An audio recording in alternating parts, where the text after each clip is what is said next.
the beauty is you have an infinite number of second chances. If you don't Mm, like your life the way it is right now, there's something that can be done about it. Reach out, ask for help.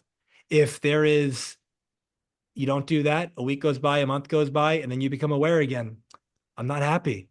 I'm not mm, fulfilled. I'm not as successful as I know I could be. I don't have the relationship I know I could have. The moment you're aware of it is another opportunity to do something about it.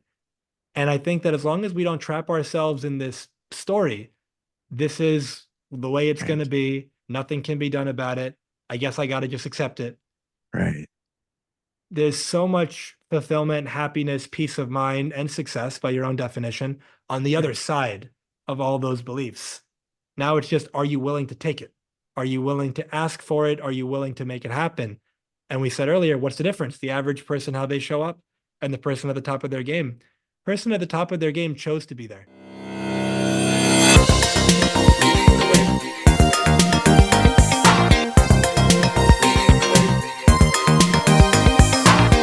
Welcome to Leading the Way podcast, where you'll learn neuroscience-backed ways to lead more effectively and have more fun at work with what you already have.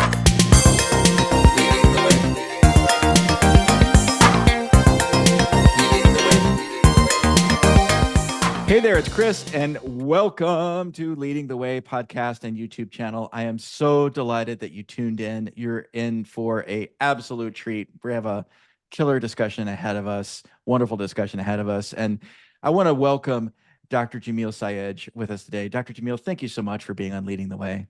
Thank you, Chris, so much for having me. I've been looking forward to this. And for our listeners, thank you for taking the time to be here. We're going to have a lot of fun today. Absolutely, 100%. So, Dr. Jamil, I want to tell them a little bit about you because they won't know otherwise. They might not read the notes, or they're doing other busy things. So, Dr. Jamil is hired by leaders and champions and high performers as their secret weapon to remove the emotional, mental, and energetic blocks that are keeping them stuck so they can break through to the next level of success, whatever that is, in any area of their life. Dr. Jamil is an international spiritual wisdom teacher, energy healer, life transformation coach, integrative naturopathic physician, and host of his own podcast, Transformation Starts Today. He specializes in helping leaders, champions, high performers, people like you that are listening, including world champion athletes, best-selling authors, entrepreneurs, and business professionals, so they can unlock their true potential and create extraordinary lives filled with vibrant health, passionate relationships, and lasting fulfillment. Through a powerful blend of mental and emotional release work, energy healing, life transformation coaching, and holistic body healing. So he touches all of those things. Dr. Jamil guides his clients to release the blockages that hold them back, heal their bodies from within, and become who they need to be to break through to their next level of success. His mission is to help his clients experience profound transformation so they can enjoy more peace, happiness, fulfillment, create extraordinary life without regret, and make a meaningful impact upon the world. That's why I'm so excited to have you here, Dr. Jamil. And we were talking before the show, and I'm wearing orange because it's right around Halloween time here in the States. Yeah. And we were joking a little bit about as kids, you get the costumes and you're thinking about it all the time, and it's this big thing, and you go trick or treating, and it's this sort of celebratory thing, but sort of interesting, maybe energetically or mentally, for a lot of us in our 9 to 5 jobs. We're putting on a costume, and one that we're maybe not that excited about and not even conscious of. Yeah. And I'm curious if in your work you see that pattern of folks just unconsciously putting on a costume and showing up for their world. Is that a pattern you see? Absolutely. I've seen that in essentially everyone I've ever met in my entire life. And Okay. this is what I mean by that. So there's a Latin word. The word is persona. And persona means actor's mask. And so what I have found is that each of us walks around with a mask. And the mask is saying, who do I need to be for you to love me, respect me, accept me, validate me, etc., for me to be popular, part of the in group, whatever it would be. And it'll change throughout your life depending on what you need it. But what I have found is when we wear that mask, we're playing the game of who do I need to be. And then Mm-hmm. let's say we think we won that game. They like me. Right. I'm accepted. But deep down, something still doesn't feel right. And the thing that Okay. doesn't feel right is you recognize that even when you win that game, you lose because they don't even know you.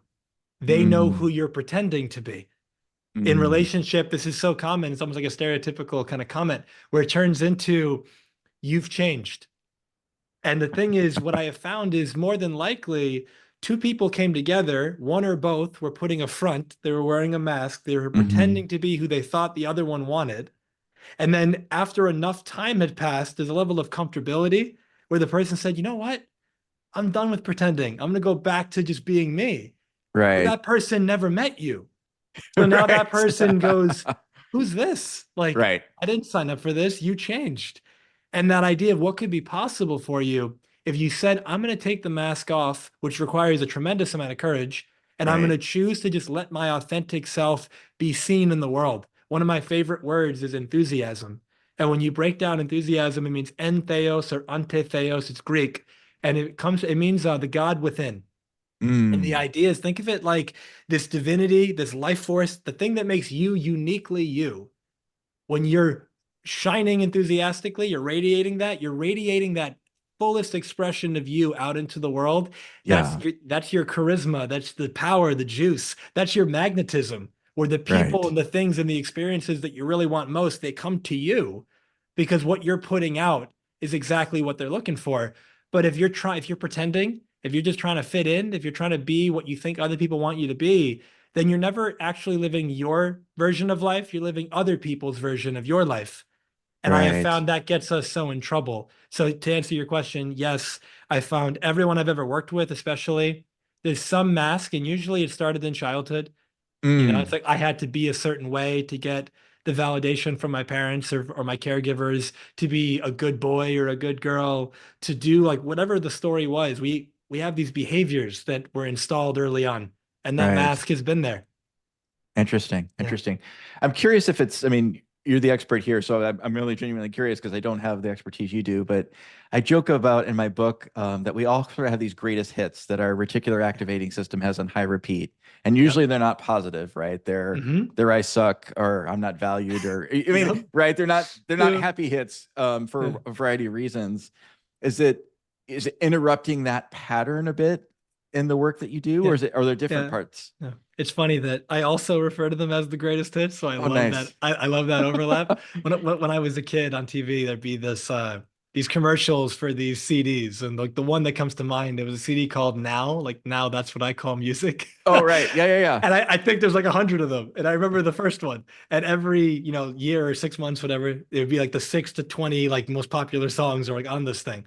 Right. And so when I thought about what are these beliefs that keep coming up over and over again in the work that I'm doing, and I started to call those the greatest hits. Nice. And the ones that I have found, similar to what you talked about, it's the I don't matter, I'm not worthy, I'm not good enough, I'm not smart enough, I don't have what it takes, nobody Mm. cares, like I'm not safe, whatever belief it is, the idea, I call it a core wound. And Mm. it's like the original wounding. Think of it like a weed. The weed's got a root. And if you just kind of cut it off at the surface, but you don't pull the Yeah. root out, it always comes back. Right. And so when I think of these core wounds, it's not just interrupting the pattern, it's it's a deeper level of work where it's not just conscious because these are in the subconscious mind. We're not aware of these. I've worked Okay. with people anywhere from just starting out in their career to nine-figure, career, business owners. And when I think about even those people at the upper echelon, let's say of the financial career success, Mm-hmm.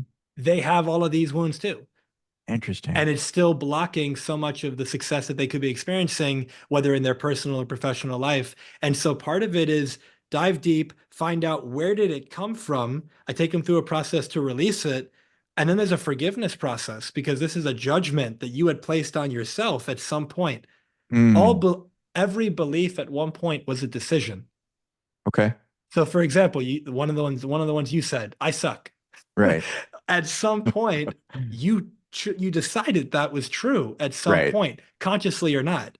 It's not like a blame, it's not blame, shame, or fault. None of that. It's just the idea that at one point or another in your life, something occurred in such a way that you concluded, I suck, or I don't have Right. what it takes, or I'm not good enough. That's a judgment that you put on you.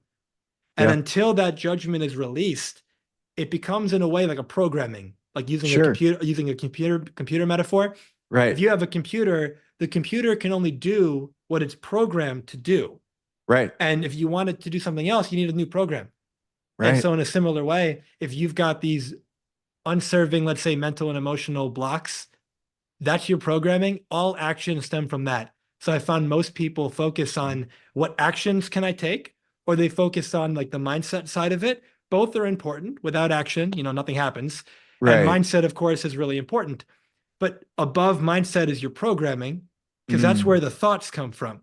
Hmm. And so if you don't do the work on the programming, positive thinking is not going to get you there. And taking action with faulty programming, you're always going to eventually sabotage.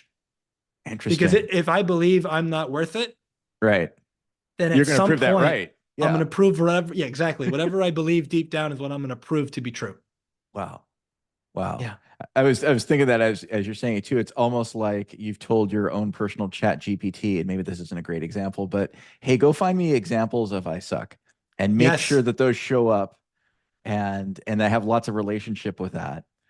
And yet there's this other part of us somehow that's outside of that. I don't know how to explain it, that knows that that's not who I want to be, right? I don't want to wear this Yeah. mask. I don't want to be an Yeah. I suck. So there's got to be another operating system Yeah. somewhere Yeah. that Yeah. at some point reaches out for help, right? Yeah. Or and maybe it reaches out for help sometimes in not the healthiest ways, right? I would Yeah. imagine there's an addict pattern, but there's probably a not addict pattern that finds someone like you. Um, yeah, and I'm just curious about what is that, right? Because there's the layer, the greatest hits layer, but there's other layers that are saying, hey, Chris, I don't want to live and I suck. Yeah. I've got gifts to Yeah. offer this world and I don't know how to Yeah. get them out there. Um, where is that running in the operating Yeah. Yeah. system? Yeah. Yeah. And using keep continuing this Yeah. computer metaphor, I love that those two words that you use. So operating system, you've got your, what I'm going to call your original operating system. Mm, Nobody's born believing I'm not good enough. I don't matter. I suck. That doesn't happen. okay. That's learned. Okay. Nobody's born with a fear of public speaking. Interesting. Nobody's born with, I'm afraid of rejection. Like that doesn't exist. As far as I'm aware, the only fears that every human being has is as a baby, there's a fear of falling and a fear of loud noises. Okay. And it's like, and so there's certain reflexes that we have. For example, if you almost drop a kid, there's like the arms move in a certain way to protect the head. Like Right. there's certain things that are kind of built in. But Right. Right. beyond those, they're all learned. And so, Interesting. depending on where somebody comes from in the world, their culture, their religion, if they have one, their life philosophy, they're going to call that operating system something different. And Okay. so I've spent, since I was 17, I'm 34 right now, and I've spent so half my life studying all the different world religions. And I started this work 20 years ago in the coaching space. And when it Mm, comes to I started young, but when it started with this all the different religions, I bring it up because you're either going to call that original operating system your soul, you're going to call that spirit, you're going to call that source. Yeah. consciousness, source, Right. awareness, you'll call that life, whatever you call it, it's the clean slate. It's the computer that has not been programmed yet, or it Interesting. has just the survival stuff, let's say, programmed in. Right. Outside of that, though, I was just watching this TV show with my girlfriend yesterday, and there's a part where this guy, this is like so perfect for this. There's a guy who was the big bad guy, like the worst guy you can imagine in this kind of universe. But Okay. then he ends up losing all of his memories and he doesn't know who he is. And he's unconscious and he wakes up and he's really powerful, but he doesn't know who he is and no one knows why. And he meets this young girl and they're talking and she basically gets him to realize you're good. And she doesn't know who he is either. And she goes, you're good. You're here to help. And fast forward a couple episodes, and eventually people start telling him that no, because they know who he was. And they say, you're a bad person and you're meant to do all Mm, this like bad in the world. mm, And that starts to get into his head. The programming starts to infiltrate. And then he sees that girl again and he goes, get away. I don't want to hurt you. And she goes, you won't mm. hurt me. And he goes, they told me I'm bad. And she said, only you get to decide who you are. Wow. And that idea that other people were telling this guy who he was. Right. Now, granted, from their perspective, that is who he was, right? Sure. Sure. But this is a key distinction for everyone listening. There's who you are and there's who you're being. Mm. who you are in my own paradigm is whole, perfect, and complete and cannot be improved upon. Because who you are for me is consciousness, soul, spirit, whatever you call that. That's what we're saying is the original operating system. Right. But who you're being is a moment to moment expression, which is a choice, especially if you can make it conscious. So I'll give you an Right. example. You and I are on this call. Right Right. before we started, you said anything else you want to do before we get started. And I said I wanted to set an intention. Right. That was who I was being in that moment, that I wanted to be very clear. How do I want to show up for this? Some of you right Nice. now might be listening and you're on a drive, let's say, and you're about to head into a meeting or you're about to see your family. Well, you could get clear. Who do I want to be when I walk in and see my wife or my husband or my kids or my partner or walk into that business meeting or see family or whatever you're going to do? Do I want to Right. be patient and loving and kind? Do I want to be curious? Do I want to be impatient, angry, and frustrated? What do I want to be?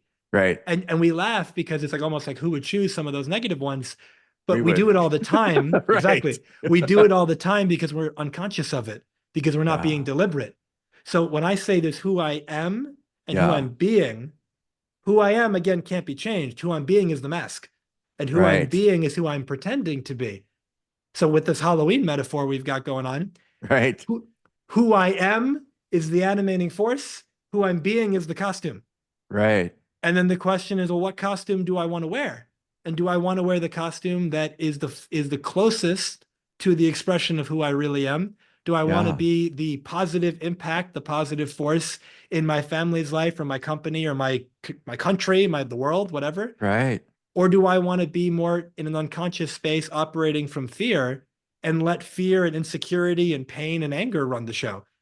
Ugh. And the thing is, once we're thinking like this, nobody chooses those when they're Right. conscious. Right. And so like anything, it becomes a habit. And this is, I love this idea. The word identity. You ask most people, what is an identity? They think identity is who I am.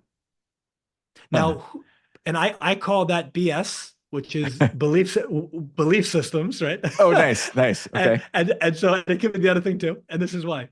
So identity is, I believe it's Latin, and it means repeated being. Mm. So your identity is not a static thing. Your identity is who you repeatedly be. Now, the Mm. thing is, you've repeatedly been, for most of us, the same way for so long, you forgot it was not who you were. And you've just identified this is just who I am. So you say, Right. well, no one in my family has ever done A, B, and C, or I've never been good at X, Y, and Z, or I'm not the kind of person who, Mm. I'm not good with money. I'm not good as a public speaker, or I'm great with money, but I'm horrible with names. Like you've got some story that you continue to repeat. And Yeah. whatever the language you use to describe your reality creates your reality. It creates your Mm. experience. And so I love this idea that identity is not a stuck in a static, set in stone thing. It's a Right. fluid, who do I choose to be in this moment? And Right. from that space, I have found there's so much power there because you get to decide when you wake up in the morning. It's like every day's your birthday. You wake up and you say, today's a new day. I might Right. not have tomorrow. I don't even know how much time I'm going to have today. If I said to everyone listening, how much time do you have left? You all have the same answer. I don't know. Right. So then the question is, well, what am I doing with the time I have left? And maybe an even better question, who am I being? How am I showing up with the time that I have left? And am Yeah. I proud of that? Am I Right. happy with that expression of me? And the moment you realize, no, let's say I'm playing small compared to what I'm capable of, or I'm not doing the things that would actually fulfill me because I'm living up to other people's expectations of me, Mm. then you can make the choice. Well, now that I know that, do I want to keep being that way or do I want to show up differently? And so I can go for 6 more hours. So I'm going to pause and No, send it no, no, back to no. you. That's great. That's great. I was also as you're talking, I was getting curious about, the scroll, right? We're all addicted. Many of us are addicted to our devices in one Yeah. way, shape, or form or the other. And it can be so easy to get sucked in because it hits different parts of our synapses and Yeah. we get sucked into scrolling and all that. I'm curious if that even hardens greater shapes the mask, the autopilot. Because most of us are not being intentional when we're on our social media. Maybe you are, Dr. Jamil, but most people probably aren't, Yeah. right? It's an Yeah. escape or just a habit, Yeah. for the dopamine hit. Do you notice that at all as you coach folks? Is interrupting some of that part of folks being able to be more Yeah. intentional and show up bigger? Yeah. So I'm going to answer it like this. Okay. So let's say somebody were to ask me a question of what's the right thing for me to do? Mm. That to me is the wrong question. It's not new. It's not nuanced enough. Okay. The right question would, and I'm not talking about your question. I love No, your you're question. cool. That's good. I'm saying in general, because this is going to lead to my answer. The right question is, what is the right thing for me to do at this stage of my life, given my values and my standards and my goals and the life that Mm. I'm wanting to live? Mm. Like that nuance is required for you to actually know what's the right thing. Yeah. So the idea of the scroll and, is it, let's say, good, bad, right, wrong? It depends on what you're scrolling. And Mm. so Mm. you get to control the content that you consume. And so, for example, you open up your Instagram, your Facebook, your whatever, your YouTube. What do they show you? Well, beyond like what your friends or whoever you follow posts, they show you more of the things that you already look at. Right. And so, if you go on YouTube, it'll show you all the suggested things. Well, depending on the kind of stuff you look at, you're going to get more of that. And if you go down that YouTube rabbit hole that I call sometimes, that could really serve you depending on what it is, or it Right. could really take you off track and throw you out in left field somewhere. So you're not really on track to get your goals. When you do like an audit of your social media, if I told you, I want you to consciously open up your phone, not right now, especially if you're driving, but you open up your phone, open up whatever your favorite social media app is, and I want you to set a timer for 10 minutes. And Mm. all I want you to do is scroll through, and I want you to just identify how many things that you scroll through do not support you creating the life that you want. Wow. And let's say you do that. And over the course of 10 minutes, you might say, I counted, because 10 minutes is a long time to scroll. You might say, I counted 416 things that don't support me creating the life that I want. Great. Yeah. Now you scroll back and unfollow those accounts, Mm. because whatever you're following, like when I open up social media, it can be a really beautiful place because Sure. the people I follow, the groups that I'm a part of, they actually post things that are nourishing for me. They post things that help me do my work better. They post Right. ideas that get me thinking differently. Yeah. Or I love to travel, and so I follow some accounts that post all these really beautiful photos and videos from around the world, and that might Mm. be, oh, I want to go there. So in that sense, social media is a tool. It's not, again, not good, bad, right, wrong, but Right. how do you use the tool? And so if you do that audit for yourself, for some people, they might find that they go on that social media diet, that cleanse, where you just say, I'm going to uninstall the app and not use it for like 3 weeks. And Mm. I've never done that. I've heard a lot of people say that changed their world and they got so much time back. Beautiful. If you want to try that, go for it. Other people, you can keep it. It's just use it more intentionally. Yeah. And it's like when people talk about the news, most of the time, and you turn the news on, It's what not do you news. see? Yeah. Well, you see quote unquote bad news or Right. negative things. You see things that make you typically feel worse. Right. You see things about some tragedy that's happening, or you see something about, you know, um, all these negative activities that are going on in various parts of the world. And on the Right. one hand, you could say, good to be informed. On the other hand, and obviously it's more nuanced than that, there's biases and all that kind of stuff. Sure. Sure. Sure. But like on the one hand, all right, good to be informed. But on the other hand, what does that do to you when you turn that off in terms of who are you being now with your family or with your work projects? So imagine right before this, I'm watching the news for 45 minutes and I'm just Mm. programming my mind with Mm-hmm. fear and anger. And like, I can't believe this is happening. And then you and I get on the podcast. Right. That's going to bleed through. I'm going to bring a 100%. lesser version of me. Yeah. And so it's not saying never listen to things, but it is saying just be careful with what you allow in, because what you Interesting. allow in is influencing you.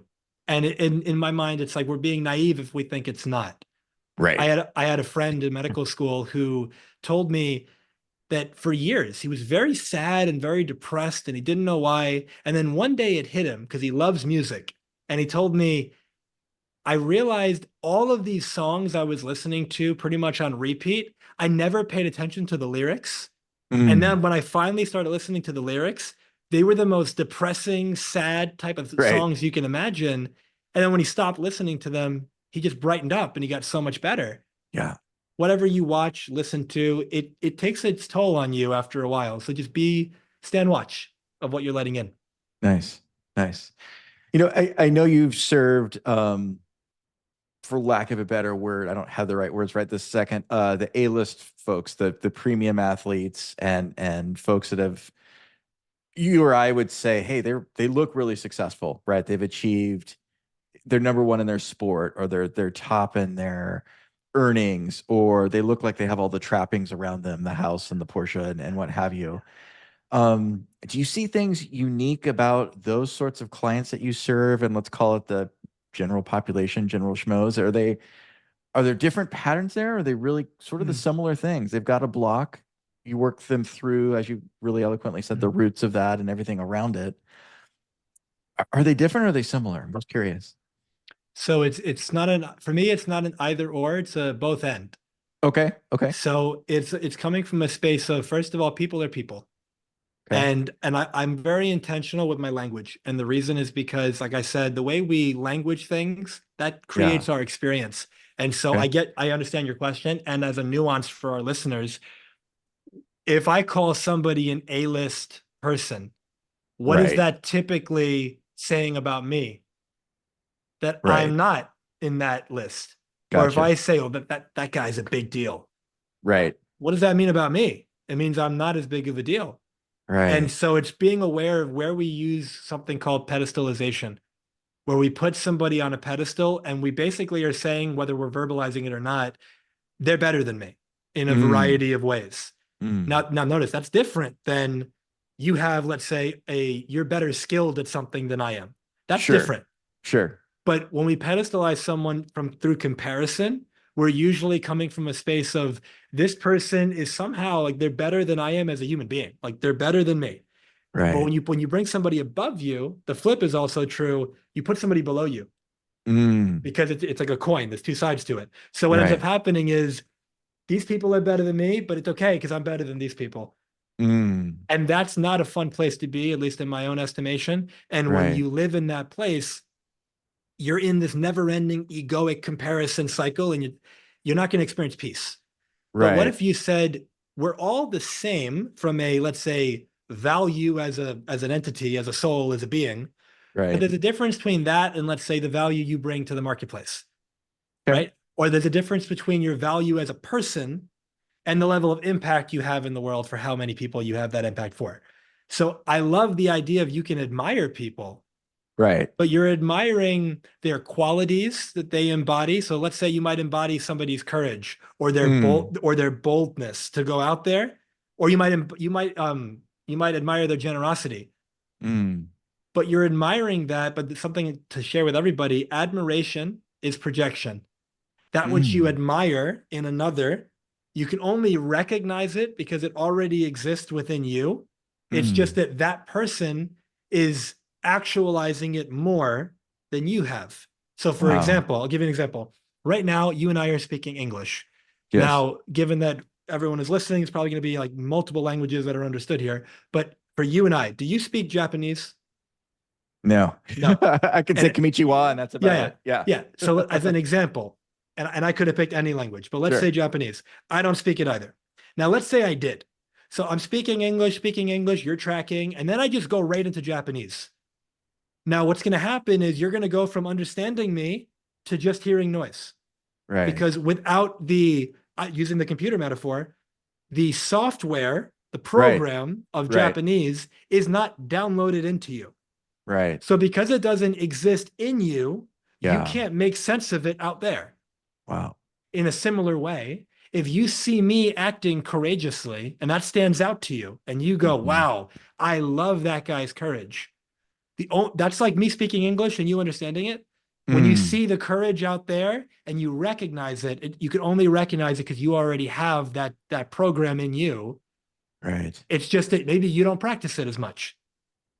So Right. so it's not that they have something you don't. If Yeah. there's an old expression, if you spot it, you got it.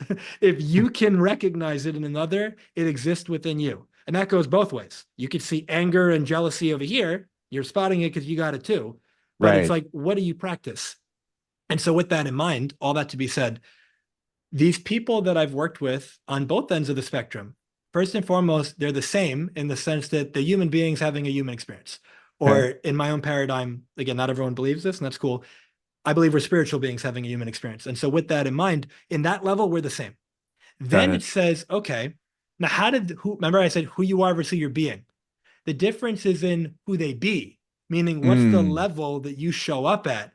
So the person who's at the top of their game, whether it's in finances or in professional athletics or in whatever business, whatever it is, there's a level of commitment to action and to growth and to impact that they have that somebody who's playing a smaller version of that same game doesn't have. One example Mm. that comes to mind is I remember hearing a story about Arnold Schwarzenegger when he was coming up. He was younger. He's in Austria, and he's in one of those gyms that pretty much only bodybuilders go to. Right. Excuse me. He's in that gym, and they're all working out because they're all working they want to win Mr. Austria. Right. Like so, no one there, including Arnold, has won that yet. But Arnold's identity, who he's being, is I am Mr. Olympia. Mm. Now, again, he hasn't even won Mr. Austria yet, but Right. his mindset is I am Mr. Olympia. And it's not just positive thinking, he backs it up. So then the question becomes they're all working out and they're in there for 4 hours and they all leave at the same time. Arnold's still working out. And Mm. one guy goes, hey, Arnold, we're all leaving. Come on. And the guy goes, Mr. Olympia works out for 6 hours. And Nice. so in Arnold's mindset, it's I am Mr. Olympia, therefore I will do what Mr. Olympia does. Right. That's the difference. If you want to like really make it simple, there's a lot more nuance to it. But if somebody were to tell me, all right, I am a nine-figure, business owner or entrepreneur, cool. You look at their identity, how they see themselves, how they see their impact. It's the same in a different way. You look at a professional athlete or an Olympian, let's say, an Olympic athlete, they're 32 and they've got like 7 gold medals. They started when they were like 5 Right. and they've practiced pretty much every day since then. And if you say to them, hey, you want to go to that party Friday night that's going to go until 4 in the morning and we're going to get drunk?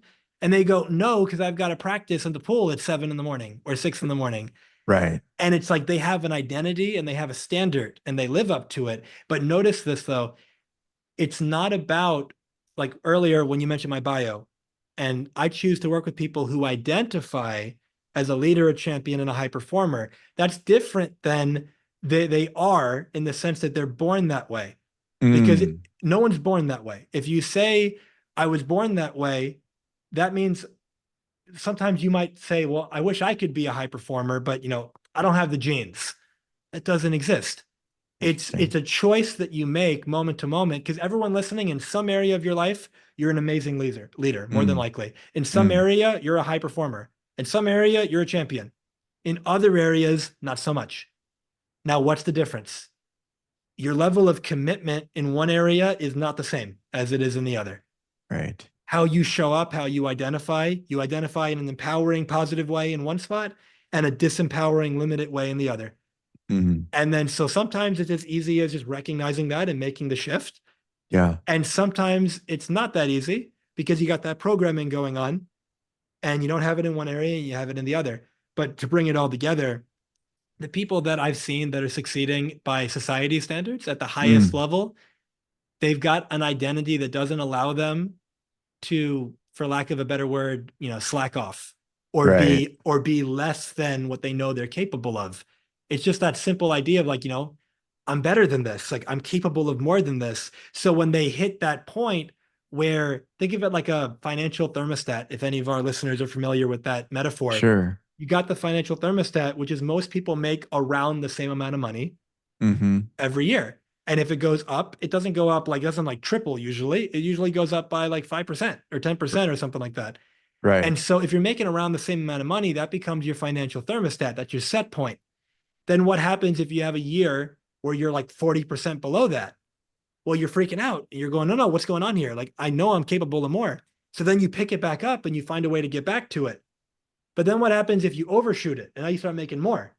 Mm, Usually your financial set point is still where it was at before. So you take your foot off the gas and you go, oh, this is great. I still got 3 months left in the year. This is my best year in business. And then right. you end up stop doing the work that's creating the money. And then you stay there and then you go back down Right. because your set point, your identity isn't yet, I'm somebody who earns X amount of money that's higher than you've earned before. So it's all about these identities and the level of commitment that you have and why. Like there needs to be some driver beyond just money. Like you Yeah. look at people who have the biggest visions in the world, they have a why. They've got something that's backing up all that action. I remember Right. Steve Jobs said something to the effect of every day I wake up in the morning, I look myself in the mirror and I ask, if today was my last day on this earth, would I want to do what I'm about to do? And Mm, if the answer is no, wow. too many days in a row, I know something needs to change. And so I don't know anybody who's playing at that level who doesn't have something beyond just making money, let's say, Hmm. that's driving them. Like Right. they've got some type of family goal or an impact goal, or there's a global thing that they're trying to accomplish. And so it's like their mindset, their vision is just bigger. And they Mm, also spend time with like-minded people. Like one thing that is a difference between, let's say, the average person and the person who chooses to play at that right. level. Excuse me. The quote I heard years ago, forgot who said it. The difference between millionaires and billionaires are billionaires say no to almost everything. And I love that because it's not about saying no, but it's coming from a space of, do you have a big enough yes that it's easy to say no to the things that are not aligned with that? Yeah.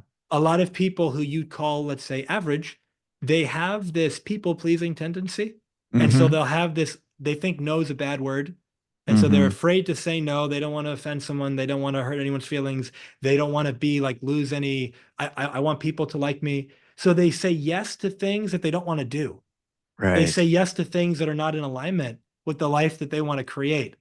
And at that point, you're saying yes when you mean no, which then is going to create some level of resentment, at least towards yourself, if not in addition towards the other person. And why are you feeling that? Because you're out of integrity with yourself. Mm, And so, what if you chose, I'm going to get really clear. Who do I want to be? The identity. yeah. What is the vision, the mission, the purpose that's big enough and exciting enough? And it's not a bigger is not better. What is the vision, mission, purpose that's exciting enough for me that I can fully get behind that, knowing that it might take the next 20, 30, 50 years to accomplish. And I'm okay with that because it Yeah. speaks to my heart, my spirit so much. And then you Yes. couple with it, where can I be in integrity with myself to the highest degree possible and Yeah. recognize a lot of things are other people's, like I think it's Jim Rohn, there's a quote. He said, assuming it's him, but he said, have a plan for your life or you become a part of somebody else's plan for their life. Right. Like Right. if you ask me to do something and I don't want to do it, it might be a hell yes for you. Like you love it, you're so excited, you're inviting me. But if I'm not also a hell yes to it, me saying yes is delaying me from doing the other things in my life that would really benefit me and my family and whatever I'm working towards. And Yeah. so going back to how much time do we have left? And the answer is, I don't know.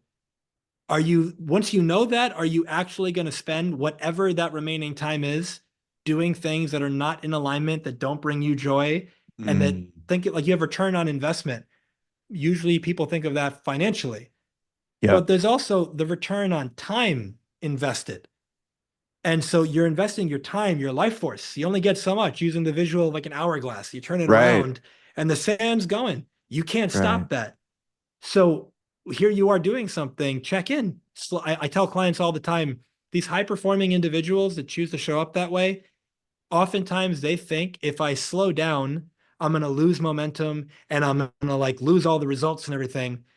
But I come from a space of sometimes you got to slow down to speed up. Right. If you're running down a road and you're full on sprinting, and I tell you slow down, and you go, I can't, you're going in the wrong direction. So if you keep sprinting, you're just getting further along the wrong path. It's Right. going to take you longer to get back on track. So if you check in with yourself, I do this all the time. Check in, you could do it daily, you could do it weekly, you could do it monthly, annually. I would recommend at least weekly. Check in, slow down, 5 minutes, 10 minutes, 30 minutes, whatever it is. Mm. Am I fulfilled right now with the way that I've Mm. been living my life? No one feels one way all the time. So it's not like, am I happy always? No. But overall, am I pleased with the way my life is going? Am I proud of the way I've been showing up? Am I being the me, the version of me that I believe I should be being? Yeah. Am I proud if I have children, am I proud of the parent I've been being? If I lead a team or a company, am I proud of the leadership that I've been exuding, exemplifying? Do I embody like the life that I preach, that I'm telling people this is like the best way to be? And if the answer is no, what would need to change? And then the moment Mm. you become aware of that, day by day, like 1% more, 5% more, 10% more, whatever you can come up with, your life will shift so quickly. So to recap it, the difference that makes a difference that I've seen is the people at those highest levels, often, not always, they've done the work to get rid of the programming that doesn't serve Mm. them. Mm. And it's interesting when they don't do it because I love working with people who haven't done that work. Because if you've created immense success by society standards and you still are carrying around the mental and emotional baggage and limitations and things, Right. what could be possible for you in your life when we free you from that? It's big Yeah. upside. Yeah. And so, with that in mind, there's that. And then outside of that, there's a level of integrity with themselves and their vision that they Mm-hmm. only say yes to that which is going to forward it. Mm-hmm. And there's a level of commitment of what needs to happen from an action perspective for me to make this happen. And they actually do it. I was giving a talk to a bunch of real estate investors about Monday. So we're filming this on a Friday. So Monday, I gave this talk and I said to them, what's the difference between being interested in something and being committed to something? And one Mm. guy said it perfectly. He said, reading about multifamily investing versus actually investing. Yeah. And that spoke to me so much because I had a client, I still have a client of mine. Um, we've been working together for about 5 years. And he had said to me, one of my only regrets is I studied multifamily real estate for 10 years before I made my first investment. And Wow. now, it's decades later and he's doing great. And he goes, I could have like started on like 3 months in, like I knew enough. Yeah. And so it's like, people at the highest levels know they don't have to know it all because they never will. Yeah. So there's a point of like 80% is good enough. Like this, like there's an arbitrary percentage that you'll come up with where you realize I've got enough information here coupled with like my gut intuition to make the right choice here, to make the right decision. And I Mm. can own that if it's not the right choice, I can then make it right. People Mm. who are, let's say, quote unquote average, and again, I don't identify people as average, but they're Right. but How they're they're showing up. who they're being. You got it. Yeah. So the Yeah. people who are being average, they don't come from. Hold on, I just had one of those brain farts. Hold on. So you got it. The people who are being average come from a space of I'm waiting for the perfect moment and I have to know all the information before I get started. The Mm. people at the highest levels know there is no perfect moment and they know that I'm going to make a decision and then I'm going to make it right. Nice. It's not the flip, the inverse isn't true. What's the right decision? Nobody knows. Right. But you can make the educated choice based on the information available and based on that gut intuition. You make Yeah. the choice and then you make it right after Nice. because you're going to paralyze yourself if you wait weeks, months, or years to make a decision. And then after the fact, you realize this was the decision that like my intuition was saying to make 6 months ago. Right. What was wasted? What was lost as an opportunity of 6 months of putting that off? Every Right. one of us has things that we can think about in our life where we either had the gut hit not to do something, we did it, we regretted it, Yeah. or we had the gut hit to do something and we put it off. And then either we missed the opportunity or we did it and we realized, why did I wait so long? Mm. And Yeah. again, this is one of those things I can keep it going, so I'll wait. No, no, you're great. You're great. I mean, it's there's another side layer reflection. Again, I'm not sure I have the right words in the moment here. I've been one of these people myself too, of Yeah. like overachieve. I need to be the perfect dad and the perfect caregiver and perfect at home and all those things at once. and then, upset when I haven't yet had the capability to show up as all of those perfectly, right? Yep. And it's Yeah. it's it's almost like a mask too. Like there's this sort Yeah. of absurd expectation I put on myself that Yeah. I'm going to be perfect. I don't need recharge. I'm superhuman. And Yep. while I believe that we have no limits and there's all kinds of brilliance, there's a point where like it's a different word than burnout, right? It's Yep. it's almost like a supernova goes, the Yeah. star collapses. Sorry, shake the Yeah. screen. But how do you approach that situation? Because it's different, right? Yep. Yeah. It's a slight nuance. They're not limited by maybe their belief system in the same way. It's a different belief system. Yeah. Like I've got to be perfect. Yeah. Um, So with that in mind, there's two sides at least to this conversation. And I find that certain, not all, but certain people that are in that like upper echelon by society standards of, let's say, yeah, success, there's the really like practical, like business strategy, the how to sure, think of that like the math and the science of it. right, And they're all for that. But then there's the other side, which would be the equivalent of like the philosophy or the spirituality side of it. Both are crucial. right. And I think that there's people that often ignore one or both sides. Mm, And so I bring that up because for the person who's walking around with the belief or the expectation, I have to be perfect or I have to perform in a certain way all the time. right, Nobody performs the same way all the time. Like right. I'm just reminded in the moment of that Michael Jordan quote. I'm gonna come up with random numbers, but you can look it up. It's not that far off. I took, I missed 7,000 shots or something in my lifetime. I was trusted to take the game-winning shot like 40 times and missed it. Like I did all these things and failed all these times. That's why I succeeded. Mm, Like it's a paraphrased version, but it's not that far off. And so right. with the same idea in mind, like there's this idea you only have to be right once. It's like in baseball, the most you could ever do is get 4 runs at once. You hit a grand slam. Right. But in business, and to a certain extent in life in general, but in business, if you were right once, but it was big enough, you could literally like retire just on that. Like, you Right. could, or you could bring in enough wealth or impact to change the whole world if you were right one time. And Yeah. so, in a similar way, your best is different day to day. So, with how much grace can you give yourself? With how much compassion can you give yourself? You know what? I got caught up in my story of I have to be a certain way at business. So I was so focused on that that I ignored my kid or I Mm, or my partner. I wasn't the dad or the mom or the partner that I would have. I'm not proud of how I showed up today. sure. So first, that I never come from a space of shame, blame, guilt because your next breakthrough will never come from more judgment. It's Interesting. only going to come from a higher level of self-forgiveness and self-respect. And so from that space, I come from a space of, all right, today I dropped the ball in at least one way. I didn't Mm, show up at the level I'd be proud of. I don't aim for perfection because it doesn't exist. yeah. It doesn't exist in the sense that most people mean it.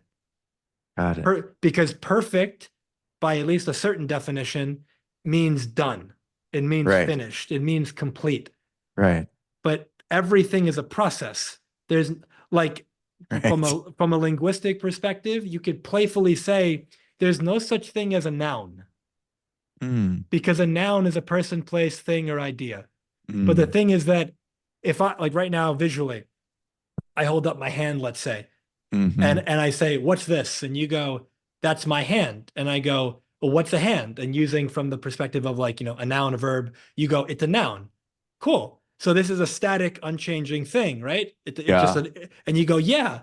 And I go, "Well, actually, every aspect of this hand is turning over at a like microsecond basis. This is not the same hand that it was a month ago. The skin is Right. different, the bones are different every year. Right. Everything's turning over. If you zoomed in with like the best microscope you can possibly imagine, this thing's actually vibrating, phasing in and out of existence at an Right. atomic Right. level."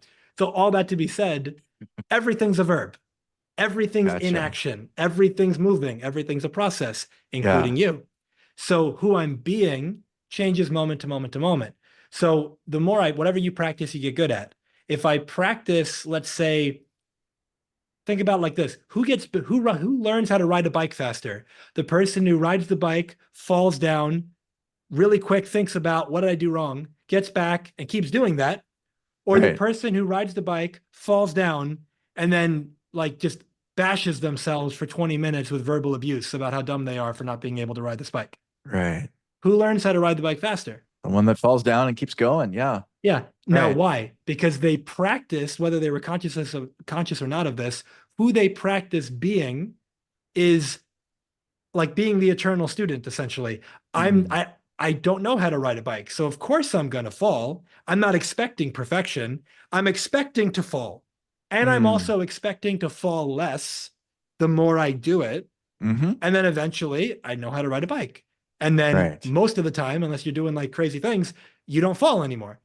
And so, in a Right. similar way, if you practice being the person who says, you know what, I wasn't the partner, the parent, the whatever that I would have liked to be today because I got caught up in whatever other thing was going on. Yep. Got it. And then you go, okay, what can I learn from this situation?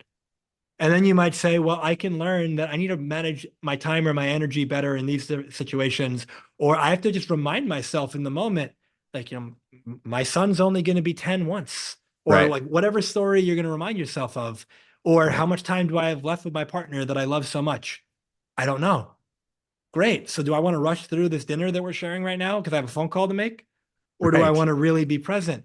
And the Yeah. more you practice that mindset, that way of thinking, it's like the bike thing.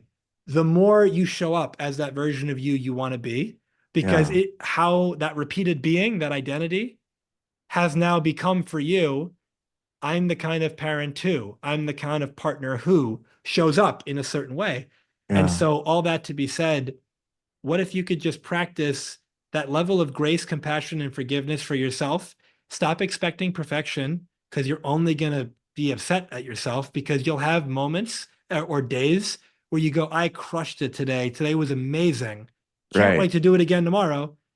But then tomorrow's circumstances are different. Maybe you Yep. didn't sleep as well. Maybe you have a headache. Maybe something happens. And yeah, you can still perform, but it's not going to be identical. Right. And so when you realize that, it's like your performance is going to wax and wane. The better that you get, the closer your performances are going to get. I think of it as like higher highs and higher lows.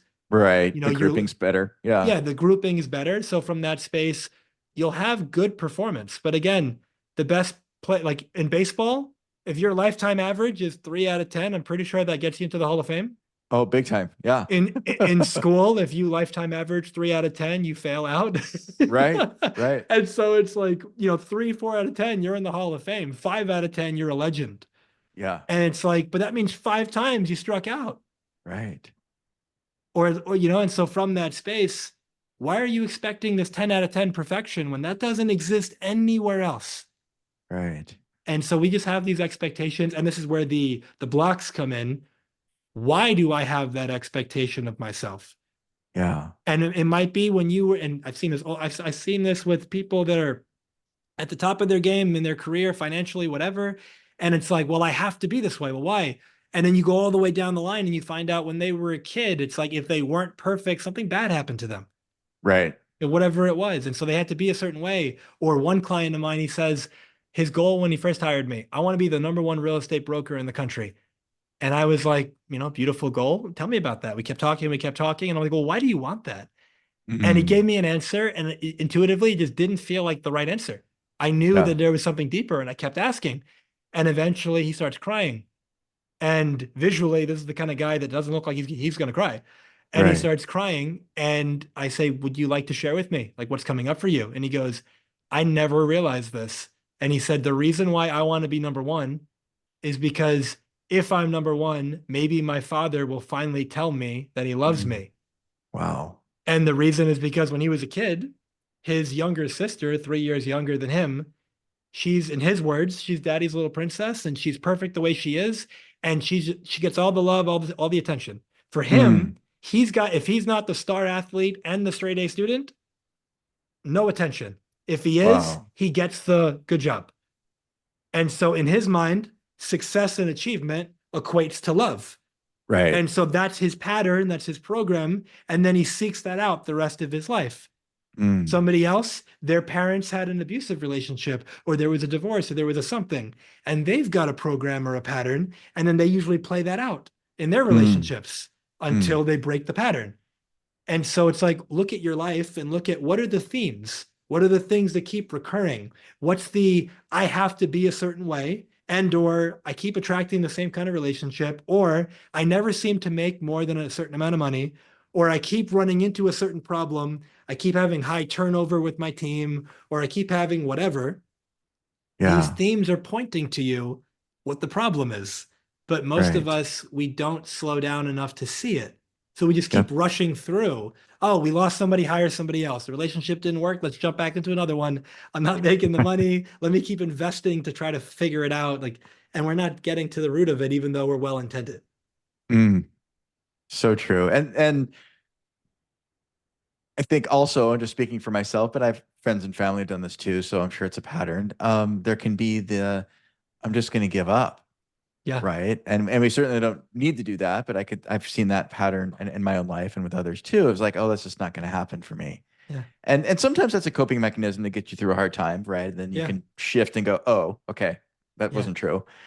But Yeah. it's interesting the uh, I approach this world in a much different way than you, just with my son who's on the autism spectrum, and then learning from that Yeah. how to work with other people, right? And just that neurodiversity of thought. And it's so interesting, the almost games that we can Yeah. play with ourselves Yeah. Yeah. and the greatest hits we can play with ourselves. And then just the opportunity, right? It's not like it's 10 years of therapy and stuff to get there. And I want to be very respectful of folks that do need that for their trauma or whatever else going in their life. Yeah. But a lot of times it's a few sessions and some action that it's going to move someone Hmm. forward. Yeah. Right. May I When speak to they're that? playing at the level with the tools that you have to Yeah. offer. Yeah. If I could just speak to that, because it goes to what you just said. This is where I think we're the same. And I say this from a space of immense hope because I've seen it over and over again. Yeah. Every one of us are, to the best of our ability, we're doing the best we can given the thinking that we have in the moment that appears real to us. Mm, So I want you to think about something in the past that occurred that you did that in hindsight you regret. sure. And when you think back, what's a phrase that often gets used? What was I thinking? Yeah. Now, I can promise you, whatever you were thinking at the time seemed like a good idea. Or Right. whatever you were thinking at the time seemed like the lesser of two evils. Or Right. you chose based on what you knew. Sure. Given that you look at it now, like almost in horror, and you go, I wouldn't do that again. Awesome. You just proved that you're not the same person. But with Yeah. that in mind, it's like, okay, you are doing the best you can. As you know better, hopefully you do better. Coupled with you have that level of compassion of I've got programming like every other human being on the planet, and some of Mm-hmm. it I'm aware of, some of it I've worked through, some of it I haven't worked through and I'm aware of it, and some of it I'm not aware of it and it's still driving the show. Mm, And it's like that old expression, when the student is ready, the master appears. When yeah. you're ready for the break, excuse me, when you're ready for the breakthrough, when you're ready for the result, the opportunity shows up to get that.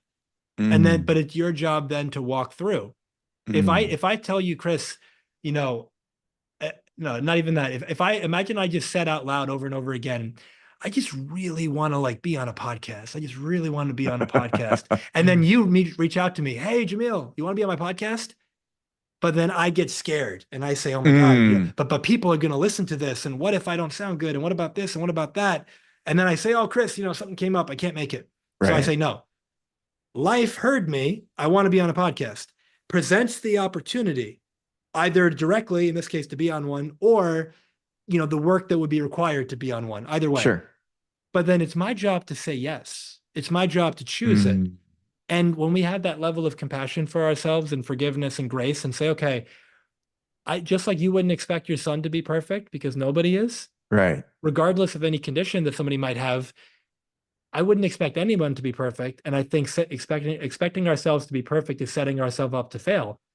Yeah. And then once we're aware of, okay, you said, I think you used the word limitless earlier.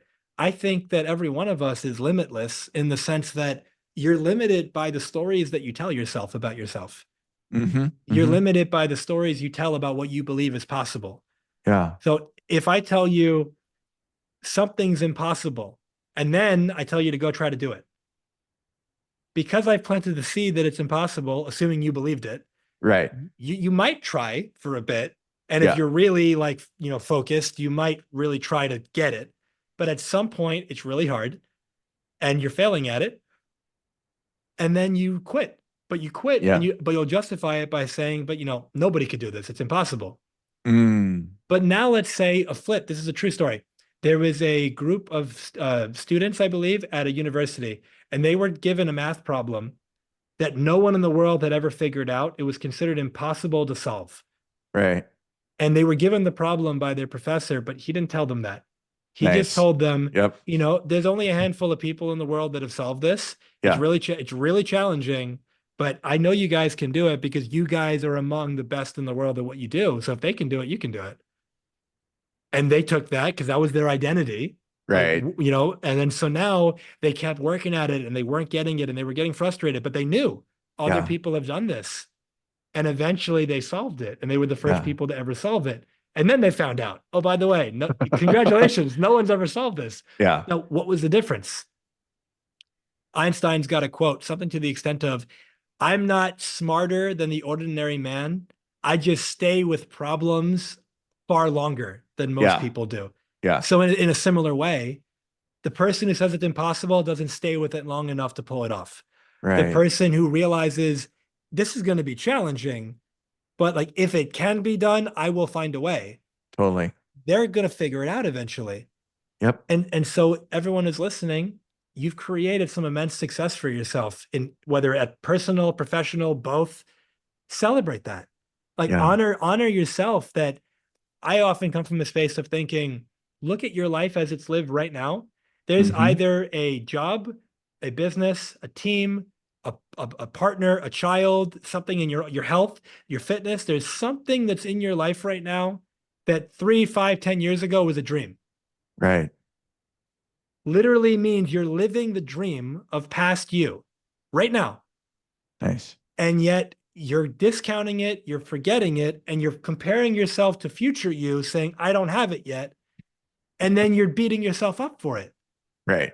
You can't build like you want to build on success, not build on failure.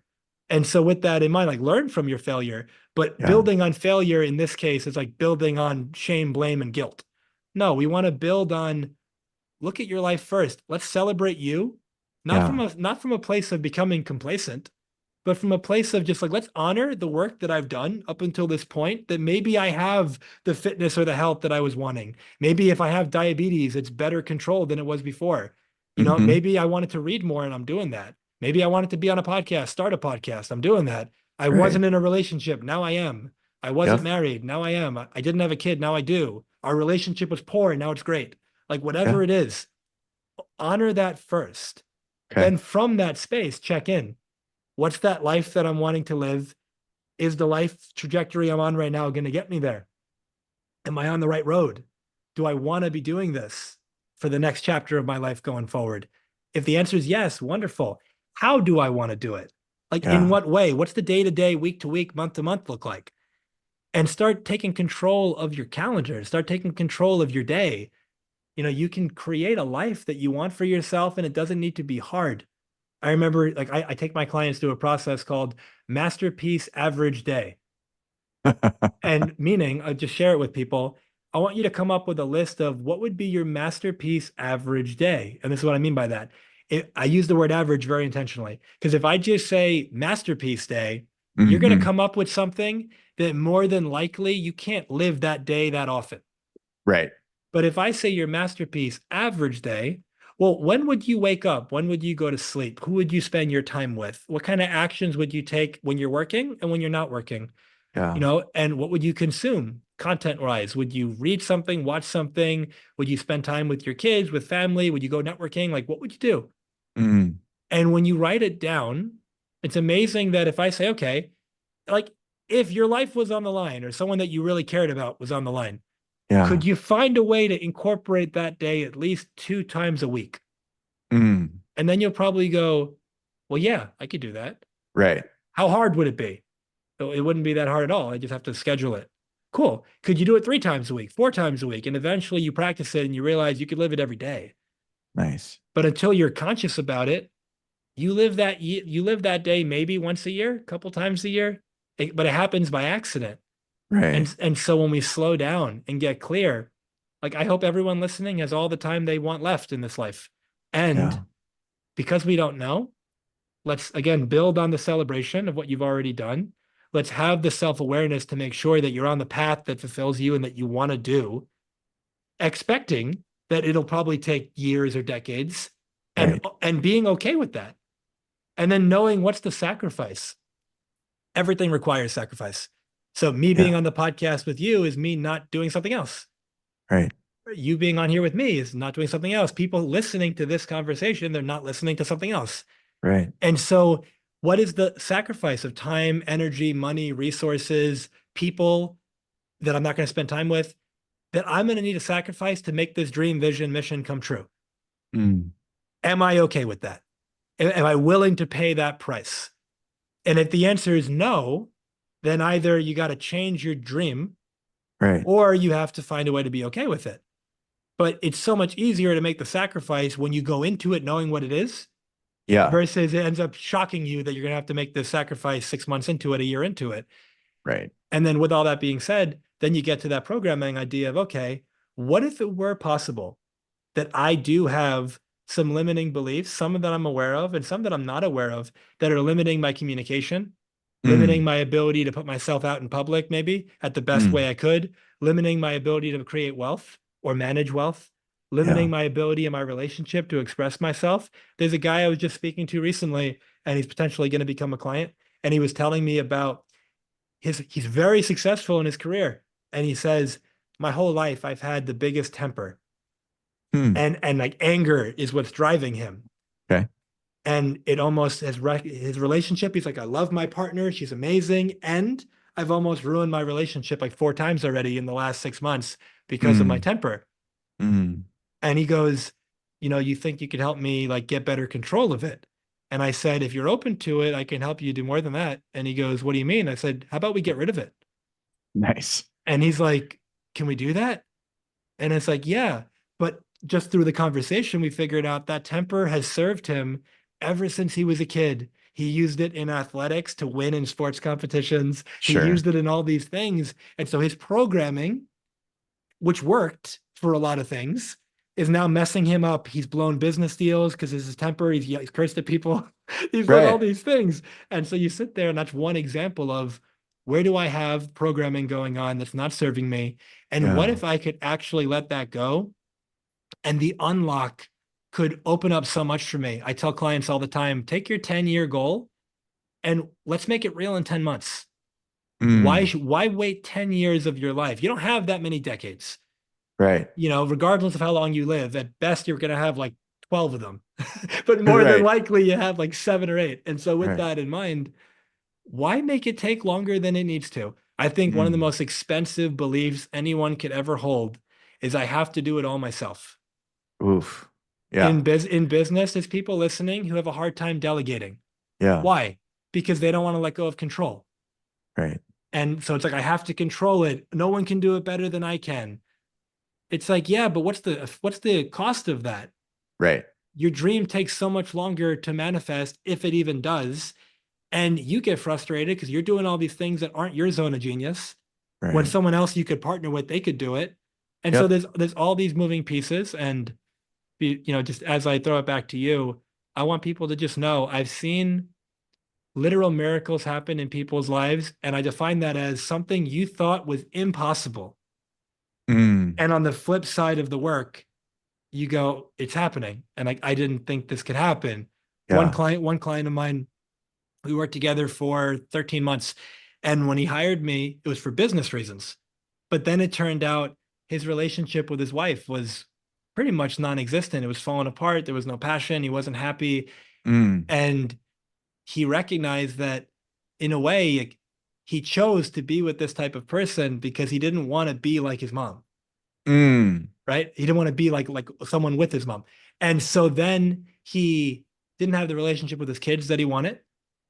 And he thought, well, this is just the way it's going to be, like Yeah. forever. Yeah. And they've been together for like 10, 15 years, something like that, maybe longer. We do the work. And not only the business grew and all this wonderful success came to him, he sends me these beautiful messages of the things that his wife is telling him. And I remember like 8 months into our work, it's New Year's, and there's a message from his wife saying, thank you for the greatest year of my life. And like, Oh. I love you so much, and all these wonderful things. And he says to me, I have never gotten a message like this from my wife. I am more in love with her than I've ever been. My relationship with my kids is the best it's ever been. Now, why? Because we focused not on doing or the action first, we focused on the programming and the being. Mm. Who's he being as a father? Who's he being as a husband? How's he Mm. showing up with his team that's creating these patterns of the work that's not working? Mm. And so, so many of my clients, like, I'm not a consultant, right? So people hire me. I don't know anything about their industry usually, Right. but I don't have to because I know about people. It's a benefit. Like part of the secret weapon is I know nothing about your industry Right. because I might ask you some questions that for people in your industry sound really obvious, but I ask a question that gets you seeing your situation completely differently. And then you Right. go, how did I not think about that? Like that's so obvious. And the other side of it is by knowing about people and how they get in their own way, you can unblock it, you know? Mm. And so hope. There's always hope. There's always faith that things can be better. And the beauty is you have an infinite number of second chances. If you don't Mm. like your life the way it is right now, there's something that can be done about it. Reach out, ask for help. If there is, you don't do that, a week goes by, a month goes by, and then you become aware again. I'm not happy. I'm not Mm. fulfilled. I'm not as successful as I know I could be. I don't have the relationship I know I could have. The moment you're aware of it is another opportunity to do something about it. And I think that as long as we don't trap ourselves in this story, this is the way it's going to Right. be. Nothing can be done about it. I guess I got to just accept it. Right. There's so much fulfillment, happiness, peace of mind, and success by your own definition on the other Right. side of all those beliefs. Now it's just, are you willing to take it? Are you willing to ask for it? Are you willing to make it happen? And we said earlier, what's the difference? The average person, how they show up, and the person at the top of their game. Person at the top of their game chose to be there. Mm. What are you choosing? I love this perspective I learned from a colleague of mine. Your commitment is not to what you're going to achieve. Your commitment is to what you already have. And Mm. that's why you have it. So this perspective of look at your life the way it is right now. Mm-hmm. Look at your weight, look at your level of fitness, look at your bank account, look at your investments, look at your relationship with yourself and others. Whatever the level is at, that's been your commitment because that's a result of the actions that you've taken and not taken Yeah. and everything else and how you've been showing up. And with no shame, blame, guilt, you pause and you say, okay, is this a reflection of who I want to be? Mm. Yes or no? Keep it simple. And if the answer is no, what can I do about it right now? Ask for help. Read the book, listen to the podcast, but then take the Yeah. action. Right. And when you take and sometimes, like you said, it might be go see a therapist. Do years of that. If that's exactly what you need, beautiful. Sure. My girlfriend's a therapist. Like therapy is amazing. And for the right person at the right time, it's exactly what they need on their journey. Right. And then for other people, that's not where they're at. And for other people, it might be the coaching that I do or the healing work that I do or whatever it is. It just depends on what is it that you're needing right now. And Mm. are you willing to give yourself that? And when you do, just miracles happen for yourself. Love it. Dr. Jamil, we're so blessed to have you here and listeners.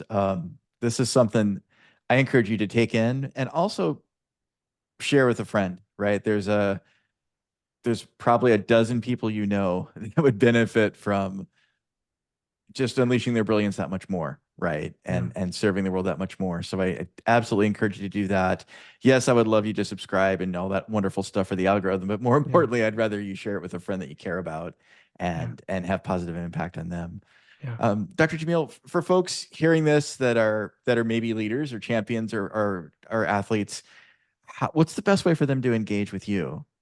Yeah. So first of all, I want to just thank you, Chris. I've gotten to listen to your podcast, like I told you, and I've really enjoyed it. And I'm sure our listeners have enjoyed it, especially when the ones who are the repeat listeners. And thank you for everyone's presence today. I think that our most valuable, let's say, commodity, if you want to use that word, is our time and our energy.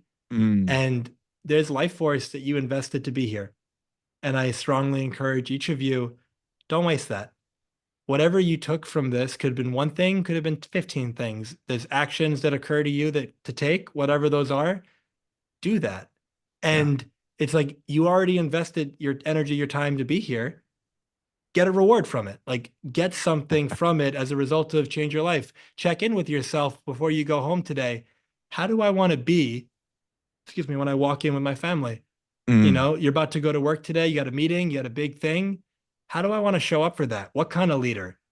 It's in that way, it just changes everything. Just that mm. alone is worth your entire time investment here.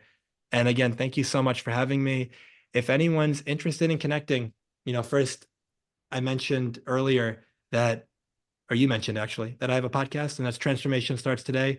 I get to have conversations with people, which I'd love to invite you to be on the show, Chris. I really loved Sure. our conversation. Yeah. I get to have really wonderful conversations with people just like this. And so you can listen there if this has resonated and you'd love some support, whether in creating the result that you're wanting faster, collapsing that time and creating the result quicker than you thought possible, removing those blocks, you can book the call at jamilsayegh.com on the website. You can just explore it, study it. You can see what the work entails. You can see different people's experiences, personally, professionally, the results they've created for themselves. And if it resonates, there's a free call you can book and we can just have a chat. And there's no pressure there. It's just a conversation. What's going on in your world? What are you wanting to create? What are the challenges you're running into? And let's figure out what are those blocks? What's showing up for you? Mm, Worst case scenario, you leave the conversation with more clarity of exactly what's going on. And best case scenario for both of us, you get the results that you're looking for and you can book it there. nice. Nice. And for those of you exercising, driving, all that, don't hurt yourself. This will be in the notes and you can look at your history in YouTube or in the podcast and find that. Um, Last thing, Dr. Jamil, I ask of all my guests is just what's one thing you're grateful for today or right now? Mm. First thing I thought about is you. And what I mean by that is you, the person listening. And because there's so many, I was just having a call with a client and we brought up some gratitude type of things. And when I think about what I'm grateful for in this moment is the opportunity to be here, the opportunity to be in communication with you and your audience, the opportunity to be sharing something that I spent 20 years of my life getting to this point. And like I said earlier, with that, I recommend all of you celebrate for yourself. I Mm, celebrate that the things that used to take me 6 hours to do with somebody, I can do now in 45 minutes. The mm, things that I struggled with before, I'm not struggling with now. Like me being on this episode with you and your community, I didn't used to do things like that. And so it's like, I'm so grateful for that. I'm so grateful for your invitation. I'm grateful for, like, I didn't share like a story of kind of some things that I've been through in my life that have me value time in the way that I do. If mm, anyone's interested, it's the first episode of my podcast. You get the story. But with that in mind, we went for like an hour 20, I think. And with that in mind, that's 75, 80 minutes of my life that I am deeply grateful for how it was spent. And I hope that the people who are listening use these 80 minutes to change your life. mm. Whatever time you have left, let it you be catapulted forward towards the results that you want as a result of being here with Chris and I. And that's it. I'm grateful for you. Wow. Brilliant, Yeah. brilliant, brilliant. Thank you again, Dr. Jamil. Thank you, listeners, for being here. And again, I can't encourage you enough to share this with a friend, whoever that is, with you, or even listen with them and talk about it. Thanks so much for leading in the way in any shape and way, form you do that. And we'll see you next time.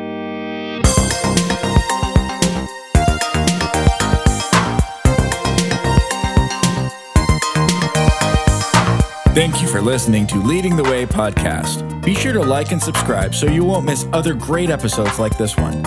And if you're ready for more in your workplace, be sure to go to aintent.com. You'll find lots of free tools, assessments, and ways to engage directly with us to get your own epic results. We'll see you there.